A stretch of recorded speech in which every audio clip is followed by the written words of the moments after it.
Hey everyone, we're gonna learn how to make the Rosé All Day, a riff on the classic Aperol spritz. Hell yeah.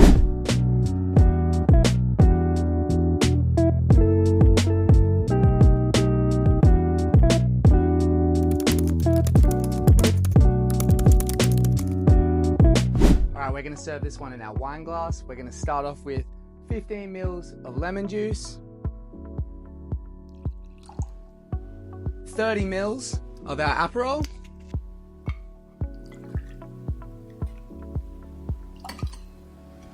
and 120 mils of Rosé. And we're using here Innocent Bystanders, a local Rosé, absolutely delicious, love it.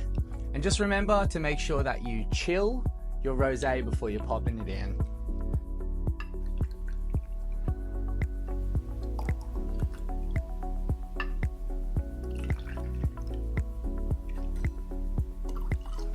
Awesome, now you've got all your ingredients in your glass. We're just gonna fill that up with some ice.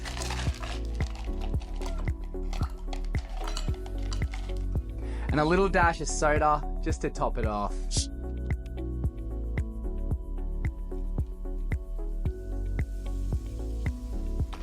Awesome. And now we just have our garnish, just a couple of little pieces of strawberry. And this is to just add to the flavor, the smell, and the look. The strawberries are so pretty, aren't they? And they just match that pink. Beautiful. It's got two little pieces right in there. And there we have it, your Rosé All Day.